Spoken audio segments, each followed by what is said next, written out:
Hello, everyone. This is Pastor Alan Hathaway at the Garrison Church of God. I'm so glad you chose to join me for this particular message. I want to talk to you about giving a serpent a headache, and we're going to look at Genesis chapter 3, verse 15. This is the third Sunday of Advent. Advent is a powerful concept within the Christian faith. It talks about the coming of Jesus Christ. First of all, his first coming during Christmas, or what we celebrate during Christmas, and then we also look forward to his second coming. The third Sunday of Advent is always a very important Sunday. The reason is because it celebrates the incarnation, the coming of God in flesh through Mary, and the concept of how that changed the entire world. Very often the character that we associate with, from Scripture that we associate with this particular Sunday is Mary. And the candle is generally a different color. It's generally either pink or some color like rose to indicate the humanity of Jesus Christ, where the other Sundays generally are purple or blue in color for the candles, and those represent the royalty and the authority of Jesus Christ. So we look at those different colors and understand a little bit of what the concepts behind them are. This particular Sunday is a powerful Sunday because it talks to us about what it means when Jesus Christ, God, became flesh and dwelt among us, what it changed in our lives and in our world. And that's what we are going to look at today, particularly from the book of Genesis, chapter 3, verse 15, where it says that God, speaking to the serpent, says, "Because you have done this, cursed are you above all livestock and above all the beasts of the field, and on your belly you shall go, and the dust you shall eat all the days of your life." And then in chapter 3, verse 15, everything changes because God says something unique and powerful to this serpent.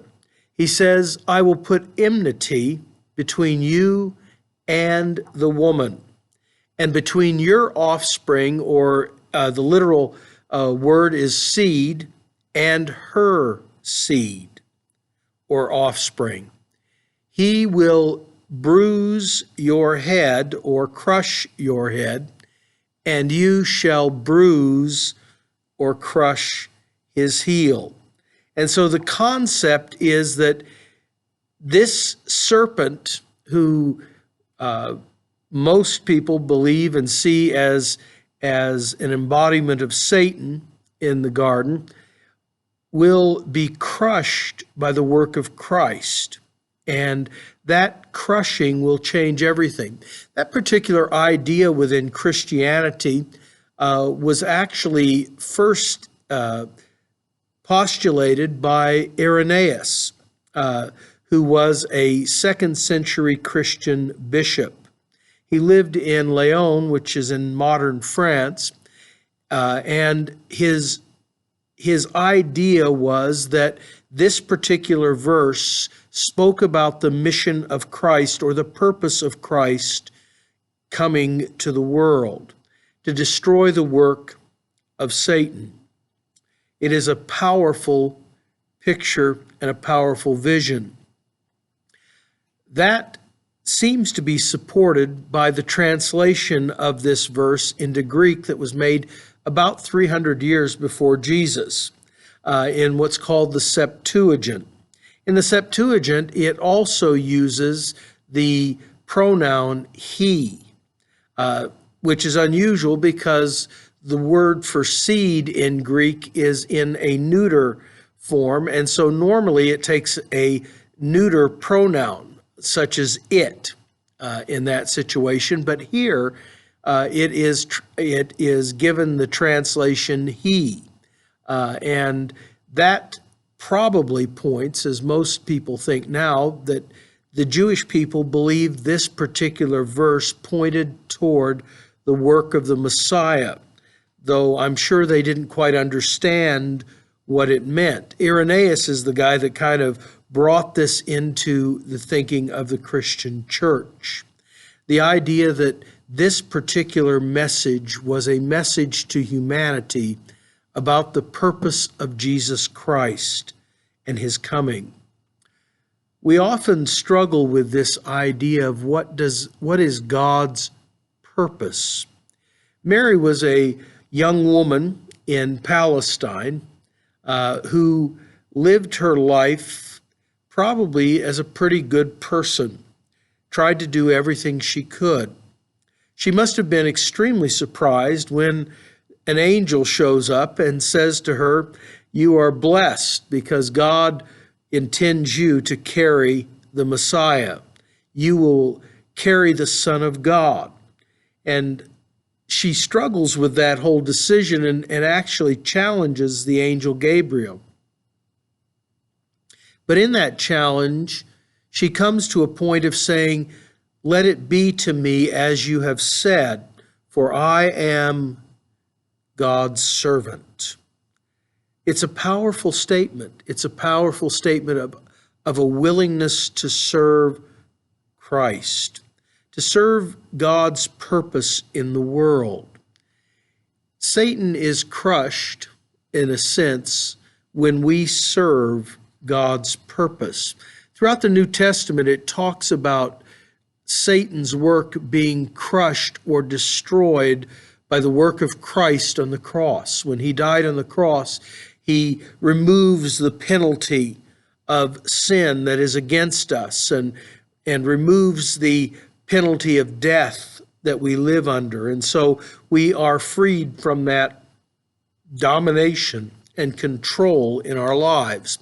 It's an interesting statement. It's an interesting concept that flows throughout the entire New Testament. Nowhere more clearly is it seen than in the book of Hebrews, where the writer of Hebrews talks very pointedly about this idea of Christ coming into the world to do away with the work of Satan, to crush that work and destroy it. And he uses the same word in his statement about this that is used in the Septuagint translation of Genesis chapter 3:15. He says to crush the work of Satan or to destroy the work of Satan, because the Greek word there is the word for destroy.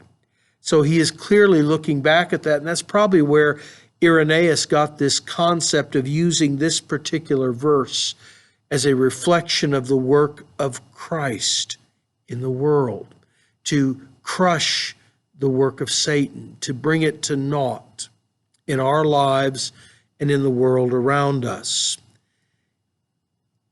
Mary's willingness to serve is a powerful reflection of that desire to change the world. Jesus would say to his disciples in Mark that he is giving them the authority, and in Luke, he is giving them the authority over evil spirits. And they come back to him in Luke excited about what God has done through them. And Jesus says to them, don't be excited about this, but be excited about the fact that you are written in God's book of life. I saw Satan fall from heaven, and so this is nothing for me. I have the power to do to Satan what I will, and I have the power and the authority to give you that authority. But he says it is far more important that you do the will of God and that you accept the grace of God in your life and are accepted by God. And that is an important thing for each of us, that we are accepted by God.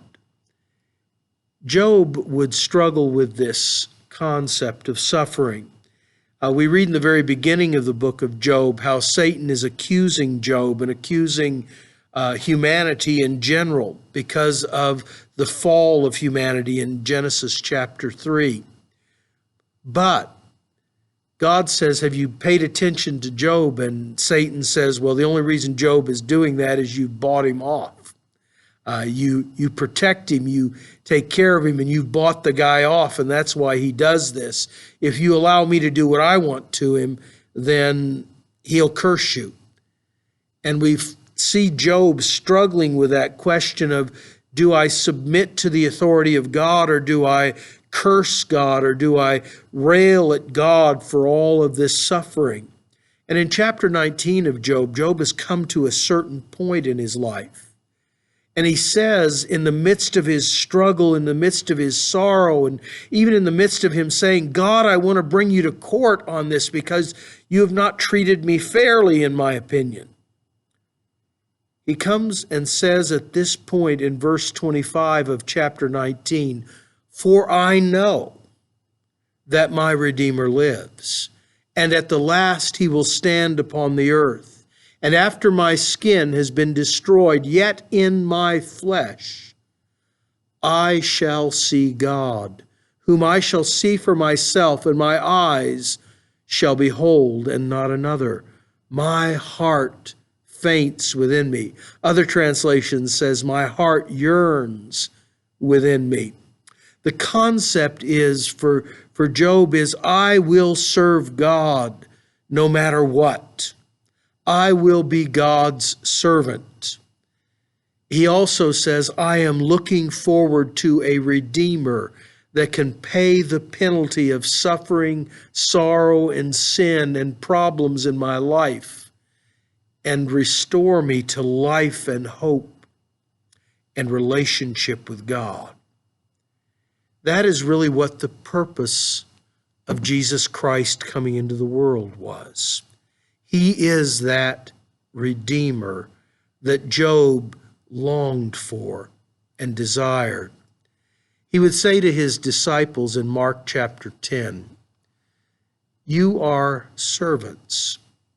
You are to be important in God's kingdom, you must serve.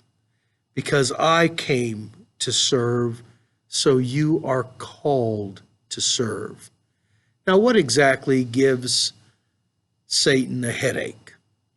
It's when Christians serve Christ in the world.